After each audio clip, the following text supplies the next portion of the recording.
Today we are going to look at how you solve absolute value equations.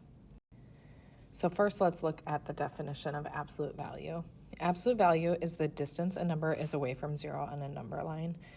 So you can see three different examples on here. If you think about the number -3, the absolute value of -3 is 3 because it's just 3 spots away from 0.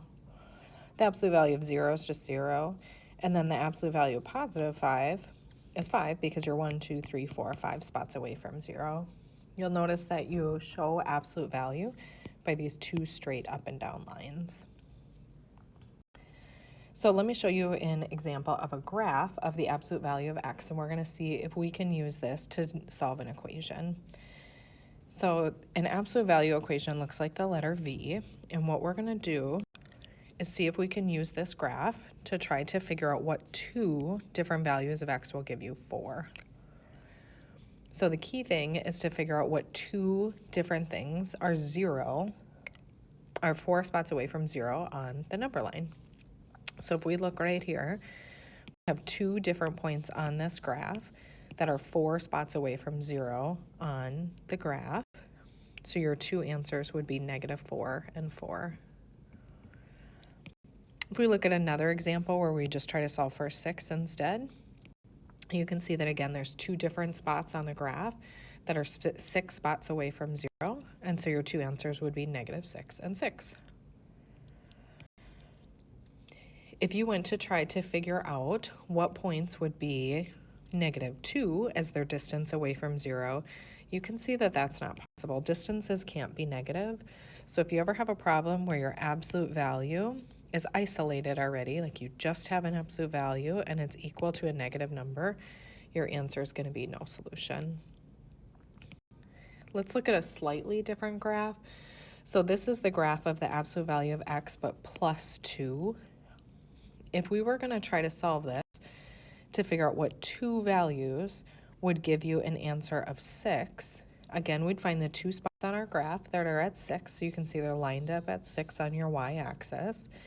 And if you look to try to figure out what your x values would be, so if you drop right below those points, you can see that your two x values are -4 and 4. So now let's see if we can figure out how we can determine absolute values solving equations without having to use a graph every single time. What I would suggest you do first is to think about what two numbers can give you 13 when you take their absolute value. So the absolute value of +13 is 13, and the absolute value of -13 is 13, which means that I would start by making two different equations since I'm trying to get two different answers. I'm going to do one equation where 3x plus 5 is equal to 13, and then another equation where 3x plus 5 is equal to -13. What I would need to do is subtract 5 from both sides of the equation. So I'm going to do that for both of these. If I do 13 minus 5, I get 8. And if I do -13 minus 5, I get -18. The last step would be divide by 3. So 8 divided by 3 gives me 8/3. -18 divided by 3 gives me -6. So my two answers are 8/3 and -6. Now I'm going to show you the equation that we looked at the graph for a little while ago. So you can see we've got this graph where we've got the absolute value of x plus 2 is equal to 6. Now we know from when we looked at our graphs that our answers are 4 and -4, but let me show you how you would do that algebraically. The first thing that you would need to do this time is isolate this absolute value. This +2 needs to be taken care of before you can make your two equations. So to take care of that +2, I'm going to subtract 2. That'll give me 4. And now I can think, what are the two numbers that I can take the absolute value of so that I get 4? And those two numbers would be 4 and -4. And there's my two answers. Let's do another example. So if we have the absolute value of 4x minus 6 is equal to 26, this 4x minus 6 is already isolated, which means I can think about what are the two things that give me 26 when I take their absolute value. That would be 26 and -26. So I'm going to make two equations. I'm going to do one equation that's 4x minus 6 equals positive 26. and the other one that's 4x minus 6 equals negative 26. So 2 steps to solve these equations. First, I would add 6 on both sides. You can see the equation on the left gives me 32. The equation on the right gives me negative 20. The second step is to just divide. And if I divide 32 by 4, I get 8. If I divide negative 20 by 4, I get negative 5. If I divide...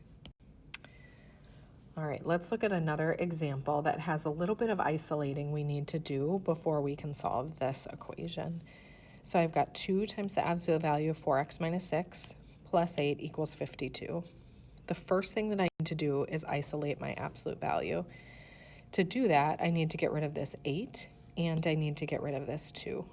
So I'm going to start by subtracting 8 on both sides. So 52 minus 8 is 44. And then from there, I'm going to divide by 2 so that I can get rid of this 2. 44 divided by 2 gives me 22.